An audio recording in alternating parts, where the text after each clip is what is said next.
Sorry माता जी, मेरी गलती, मैंने गलत टाइम से पहले अनाउंस कर दिया।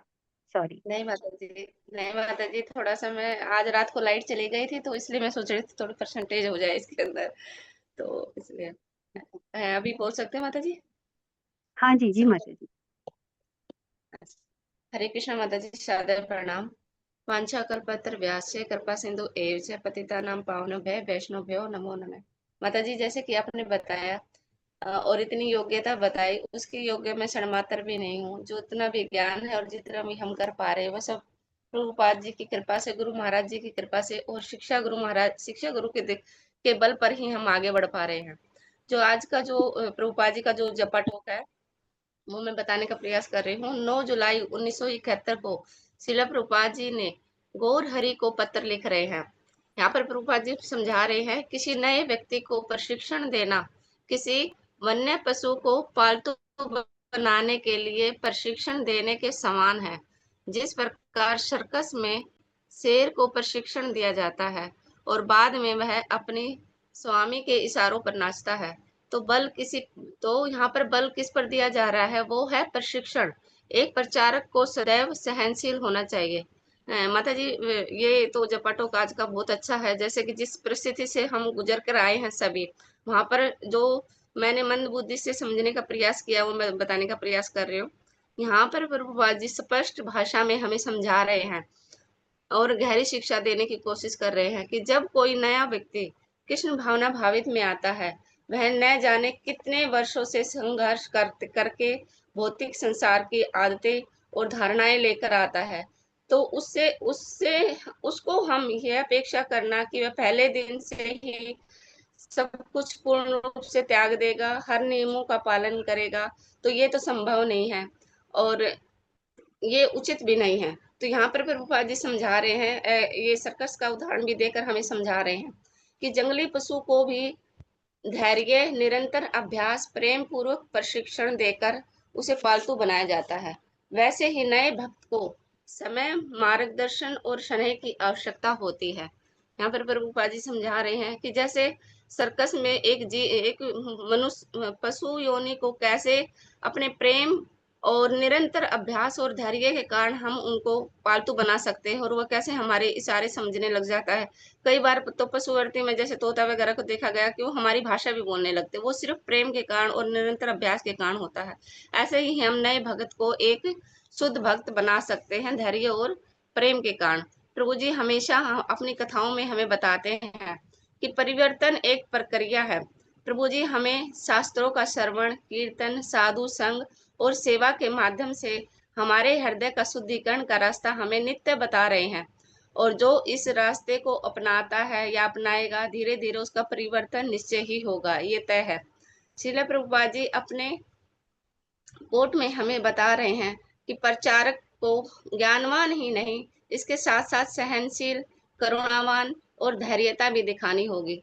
यदि कोई नया भक्त बार बार गलती करे, प्रश्न पूछे, धीरे धीरे भक्ति में आगे बढ़े, तो हमें उसे निराश नहीं करना चाहिए, बल्कि यह सोचना चाहिए कि हम भी इस स्थिति से गुजर कर आए हैं। इसलिए प्रभुपाद जी का एक इसलिए प्रभुपाद जी एक प्रचारक को सहिष्णु होना चाहिए, ये हमें कोड के माध्यम से समझा रहे हैं।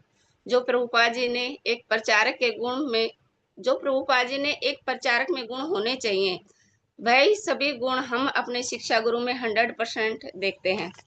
और आगे थोड़ा सा मैंने गुरु महाराज जी से भी सीखने का प्रयास किया है, वो भी मैं बताने की कोशिश कर रही हूँ। गुरु महाराज जी हमें बताते हैं कि ये प्रचार केवल बोलने से ही नहीं, हमें अपने आचरण व्यवहार में नम्रता, सहिष्णुता से और अपने व्यवहार के कारण लोगों को भगवान के पास लाना है, उन्हें भक्ति में जोड़ना है। अपने व्यवहार से ही हम उनको भक्ति में ला सकते हैं। हम श्री भक्त जैसे कि श्रीमद् भगवत गीता में भी 3.26 से भी हम समझ सकते हैं। इसमें भगवान हमें समझा रहे हैं, न बुद्धि भेदम जानियेद ज्ञानम करम संगिनाम जोषयेत सर्व कर्माणि विद्वान युक्त सम आचरण। भगवान हमें इस श्लोक के माध्यम से समझा रहे हैं, विद्वान व्यक्ति को अज्ञानी लोगों को भ्रमित नहीं करना चाहिए, उन्हें धीरे-धीरे अपने आदर्श आचरण उचित मार्ग से भक्ति पथ पर लाना चाहिए। नए लोगों को कैसे कृष्ण भावना भावित बन हरिदास ठाकुर से भी लेना चाहूंगी। कोशिश कर रही हूँ कि हरिदास ठाकुर ने अपने आचरण, व्यवहार, धैर्यता और सहनशीलता से लक्ष्य हीरा वेश्या का हृदय परिवर्तन किया, जो कि हरिदास को पतित करने के भाव से आई थी। उनका उद्देश्य भक्ति को लेकर नहीं था, न कुछ सीखने का था। सिर्फ हरिदास महाराज जी को कुछ पैसों के कारण वो पतित करने के भाव से हरिदास ठाकुर जी के पास आए थे। लेकिन इससे उन्होंने हमें सीख दी, हरिदास ठाकुर जी ने, कि न उन्होंने क्रोध दिखाया बल्कि शांति पूर्वक और धैर्यता से विषय का हृदय भी परिवर्तन किया, और व्यवहार से वह हरिदास जी ठाकुर जी के व्यवहार से वह एक शुद्ध वैष्णव बन गई। इससे हम सीख सकते हैं कि हम नए भक्तों पर क्रोधित ना होकर अपने प्रेम से उनको कृष्ण भावना भावित में ला सकते हैं। माता जी, प्रभु जी के लिए मैं कुछ दो वर्ड यहाँ पे बोलना चाहूंगी, हमारे शिक्षा गुरु प्रशांत मुकुंद प्रभु जी के लिए। प्रभु जी ने नए पुराने दीनहीन सभी भक्तों को अपनी करुणा से, प्रेम और ज्ञान की माला में हम सबको एक साथ पिरोया हुआ है, जिसमें योग्य अयोग्य सब है, और सबको उनको एक माला में पिरोया हुआ है। धन्य तो नहीं कहूंगी कि मैं इस योग्य थी, बस प्रभु जी की करुणा और अहेतुकी की कृपा से भक्ति के मार्ग पर चलने का प्रयास कर पाई हूँ।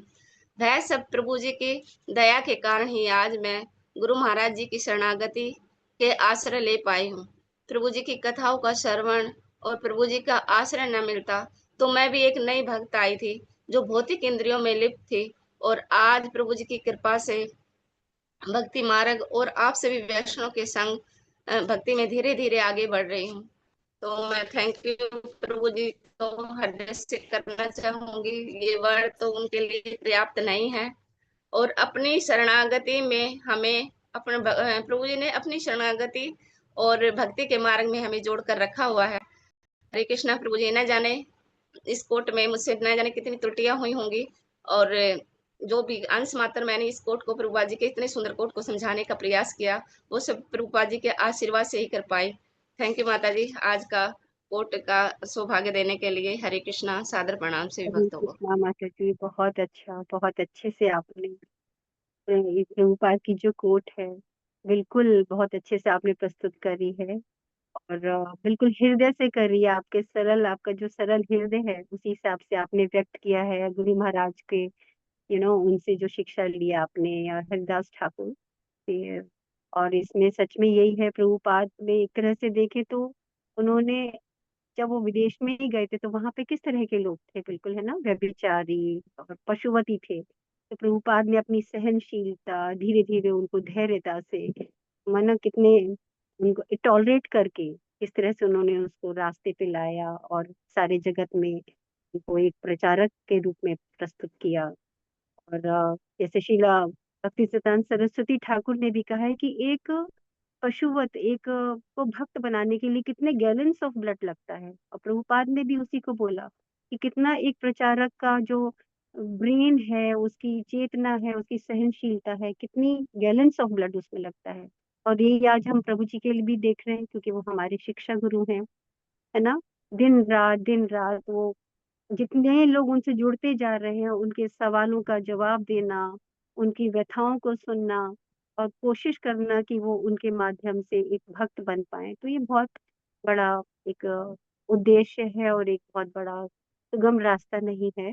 तो आपका जो आपने कोट कही, उस पे अपना विचार दिया, उसके लिए बहुत बहुत धन्यवाद माता जी।